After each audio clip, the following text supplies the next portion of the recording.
saya ingin memberi penjelasan kenapa. Karena saya menganut filosofi evidence-based performance.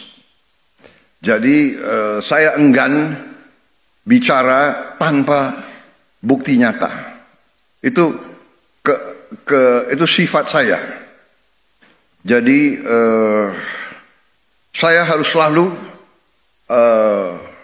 dinilai, saya minta selalu dinilai oleh hasil yang saya lakukan, prestasi yang saya lakukan. Demikian yang saya minta dari rekan-rekan saya yang dekat. Saya hanya lihat mereka dari pengabdian mereka, dari prestasi mereka, dari energi mereka, dari niat mereka. Saya benar-benar tidak pernah nanya, apakah waktu saya seleksi menteri-menteri ini, apa saya tanya, Anda partai mana, Anda orang tuanya siapa? Kan saya tidak. Suku Anda siapa? Suku Anda apa? Agamamu Anda? Tidak. Evidence based. Nah, dan saya percaya, saya kira, saya berpendapat sebenarnya rakyat pun akan menilai dengan hasil. Ya, saya memang sering diejek karena saya juga membuka kesempatan untuk diejek, ya kan? Kan saya bilang saya nggak suka orang yang hanya omon-omon. Akhirnya omon-omon jadi apa tuh? Jadi populer ya, dipakai di seluruh Indonesia aja. Iya kan? Dan saya nggak suka hanya omon-omon. Terus terang aja. Jadi saya pikir oke, begitu saya ditetapkan sebagai pemenang oleh KPU, saya kumpulkan tim kecil dan kita mulai bekerja. 5 bulan kita kerja terus tanpa diliput media. Kadang-kadang diliput media malah kerjanya sulit, ya. Karena media ingin bukti seketika. Padahal tidak ada dalam manajemen suatu usaha, dalam manajemen suatu organisasi, dalam menjalankan suatu proyek, tidak bisa seketika. Yang bisa seketika itu hanya Nabi Musa yang punya tongkat. Kita manusia tidak bisa seketika. Semua itu adalah perencanaan. Perencanaan yang matang. Perencanaan dasarnya adalah pengumpulan data yang benar. Perencanaan, sesudah perencanaan mencari awak, mencari orang untuk melaksanakan rencana itu. Rencana terbaik, gagasan terbaik, tanpa awak yang bisa melaksanakan, tidak akan berhasil. Sesudah itu baru mulai, dan sesudah pelaksanaan baru kita lihat hasil. Ini adalah fenomena hidup. Nggak bisa kita tanam pohon, kita minta buahnya turun lusa. Tidak mungkin. Ini melawan hukum alam. Kita cari benih yang bagus, kita cari tanah yang cocok, kita harus ada sumber air, kita harus ada cuaca yang baik, kita tanam, kita rawat, baru hasilnya mungkin 5 tahun, 6 tahun. Ya kan? Pohon kelapa sawit yang sekarang menjadi apa itu? Bisa dikatakan miracle crop. Saya kemana-mana semua nanya, semua minta kelapa sawit dari Indonesia, kelapa sawit dari Indonesia. Kelapa sawit itu 5 tahun baru produktif. Iya kan? 5 tahun, 6 tahun. Jadi dibutuhkan perencanaan, pemilihan personalia, pelaksanaan yang benar, dan keteguhan, ketabahan, dan kesabaran. Jadi saudara-saudara, waktu kita ambil alih pemerintahan, kita bekerja keras karena kita persiapannya sudah baik, dan kita sudah punya strategi, kita sudah punya keyakinan apa yang harus kita lakukan. Dan bagi kami sangat terbuka, kami sangat transparan, kami buat buku strategi transformasi bangsa. Dan kita sebarkan, saudara bisa buka di situ. Di situ jelas dan gamblang dasar-dasar pemerintah yang saya pimpin. Dasarnya adalah Pancasila dan Undang-Undang Dasar 45. Bukan sebagai mantra, bukan sebagai slogan, bukan sebagai moto, sebagai dasar pemikiran. Ekonomi kita apa? Ekonomi kita adalah berdasarkan Pancasila dan Undang-Undang Dasar 45. Berarti ekonomi kita harus berdasarkan sila-sila itu.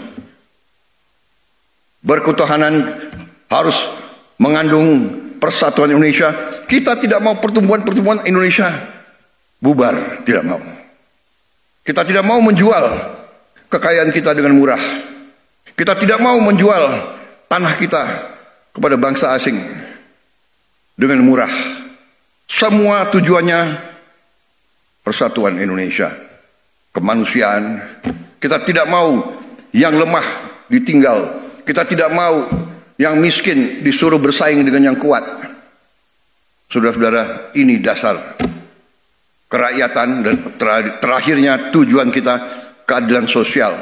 Ini yang mendasari pemerintah kita. Dan pelaksananya pasal-pasal ekonomi yang ada di Undang-Undang Dasar 45, pasal 33. Bahwa ekonomi kita, ya, azasnya adalah kekeluargaan. Saya ulangi, perekonomian kita azasnya adalah kekeluargaan. Tidak boleh ada orang yang lapar di Republik yang merdeka 80 tahun. Tidak boleh ada orang yang tinggal di bawah kolong jembatan. Ini menusuk rasa keadilan. Tidak boleh ada orang yang tidak makan. Ini yang mendasari dan kita buat strategi. Strategi kita ternyata adalah sejalan dengan PBB, dengan United Nations Sustainable Development Goal. Yang utama food, energy, water, dan SDG, sasaran SDG yang lainnya semua. Ini dasar kita. Karena itu swasembada pangan menjadi sasaran kita. Swasembada energi, swasembada dan manajemen air yang baik, dan tentunya industrialisasi supaya nilai tambah ada di Republik kita. Saudara-saudara, apa yang terjadi sekarang, goncangan dunia akibat negara yang ekonominya terkuat membuat kebijakan-kebijakan, memberi peningkatan tarif yang begitu tinggi kepada banyak negara. Ini bisa dikatakan menimbulkan ketidakpastian dunia. Banyak negara yang cemas, ya. Padahal sebenarnya pendiri-pendiri bangsa kita dari sejak dulu, dan termasuk saya bertahun-tahun saya sudah ingatkan, mari kita bangun ekonomi kita dengan sasaran berdiri di atas kaki kita sendiri. Saudara, itu pembukaan. Dan sekarang saya ingin mengundang beberapa tokoh dalam pengelolaan ekonomi kita untuk menyampaikan kondisi ekonomi yang apa adanya, yang real, the real situation. Mereka akan paparkan, kemudian kita buka kesempatan untuk ada tanggapan, ada sanggahan, ada pertanyaan, kita terbuka. Di zaman sekarang, pemimpin harus terbuka untuk masukan. Kita tidak anti kritik. Kita malah suka kritik. Kritik itu adalah membantu kita, membuat kita lebih aware, lebih waspada, ya kan? Jadi kritik itu bagus menurut saya. Tapi kalau suatu program untuk menciptakan kondisi yang tidak rasional, iya kan? Nah, ini harus terus diadakan istilahnya klarifikasi dan penjelasan, iya kan? Umpamanya ada yang dengan keras yakin bahwa matahari tidak terbit dari timur, matahari terbit dari barat.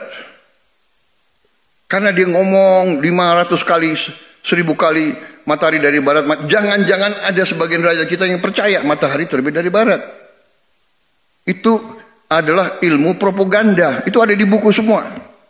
Itu keahlian Hitler dan Joseph Goebbels.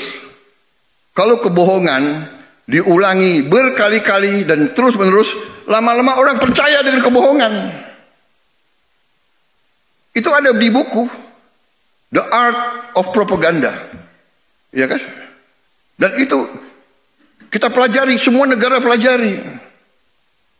Dan itu yang dilakukan, itu namanya psychological warfare, psychological operation, dan itu sering dilakukan untuk mendestabilisasi suatu negara yang tidak disukai oleh negara lain.